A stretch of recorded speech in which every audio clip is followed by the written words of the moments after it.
Welcome to my channel guys. Fun with literature में आपका स्वागत है। और हम अभी एक नया सीरीज़ स्टार्ट करने वाले हैं जिसमें हम 9th क्लास के बी हाइव के सारे चैप्टर्स को कवर करेंगे। उसमें से फर्स्ट चैप्टर है द फन दे हैड। ये आइजक एसिमोव ने लिखा था। बहुत ही अच्छा इंटरेस्टिंग स्टोरी है जो कि फ्यूचर और वर्चुअल स्कूल में दिखाता है।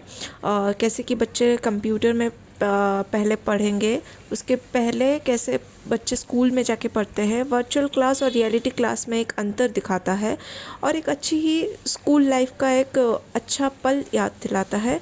तो ये स्टोरी ऐसे स्टार्ट होती है जब मई 17 को 2157 में मार्गी ने एक डायरी लिखा। उसके दोस्त टॉमी को एक रियल बुक मिला। रियल बुक का मतलब यहाँ पे होता है कि उन्होंने कभी रियल बुक देखा ही नहीं, क्योंकि वो फ्यूचर में रहते हैं और फ्यूचर में रियल बुक का नामो निशान ही नहीं है। तो उसको एक प्रिंटेड रियल बुक मिला जो कि बहुत उसके ग्रैंडफादर भी उसे कहते थे, मार्गी के ग्रैंडफादर, की अपने ज़माने में वो रियल बुक से पढ़ा करते थे। जैसे कि भीड़े कहता है हमारे ज़माने में, वैसे ही उसके ग्रैंडफादर कहते थे हमारे ज़माने में हम रियल बुक से पढ़ते थे।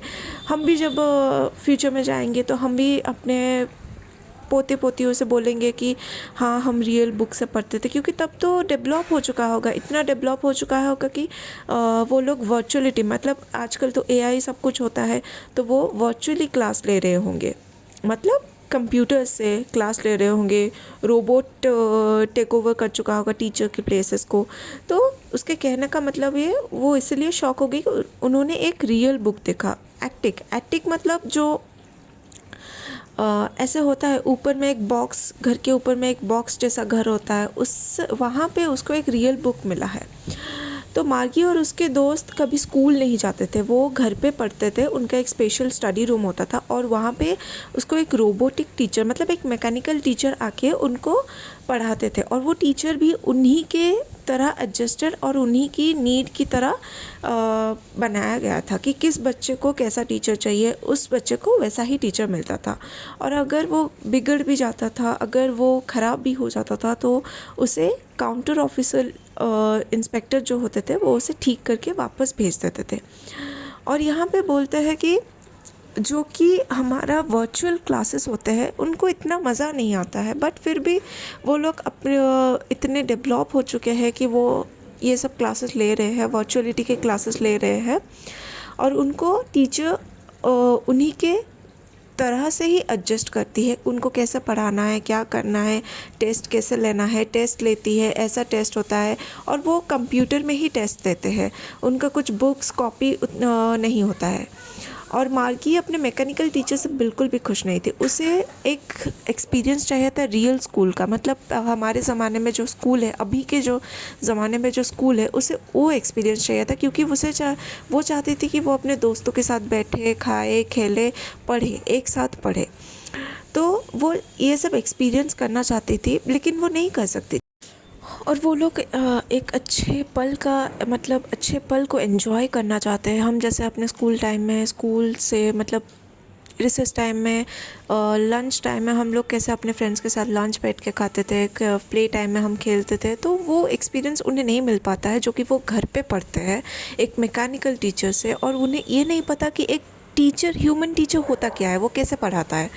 तो मैं सभी बच्चों से ये कहना चाहती हूँ कि स्कूल टाइम बहुत प्रीशियस होता है। अगर आप उसे अच्छे से, मतलब अच्छे से एंजॉय करके पढ़ाई भी करो और एंजॉयमेंट भी करो, उसको मैनेज करके भी, मतलब ये दोनों कर सकते हो। स्कूल टाइम को कभी भी वेस्ट मत करना, क्योंकि स्कूल टाइम एक ऐसा टाइम होता है जब आप लाइफ टाइम याद रखोगे कि मुझे वापस जाना है। जब आप बड़े हो जाओगे आप बोलोगे मुझे उस फेज में वापस जाना है जब मैं वहाँ स्कूल में पढ़ा करती थी, जब कोई टेंशन वेंशन नहीं होता था, सिर्फ एग्ज़ाम्स इस थोड़ा थोड़ा टेंशन होता था, और लंच वंच रिसेस, मतलब फंक्शन वंक्शन सब होता था लाइफ में।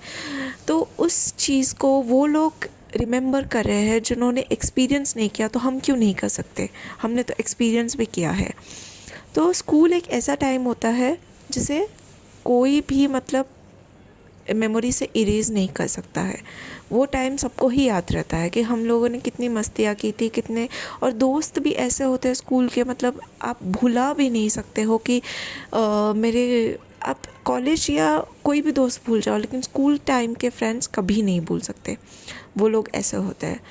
और मैं इस टॉपिक से इतना मतलब इतना अटैच हो गई हूँ, लाइक इस वर्चुअल और रियलिटी के बारे में इतना सब कुछ बताता है। So thank you so much. मैंने ये टॉपिक आपको पढ़ाया, कल दूसरा टॉपिक लेके आऊँगी। अगर आपको पसंद आया तो आप मुझे बोल सकते हैं, मैं इसका सल्यूशन पार्ट भी बना लूँगी। और thank you so much. Please subscribe और लाइक करते जाना। Thank you.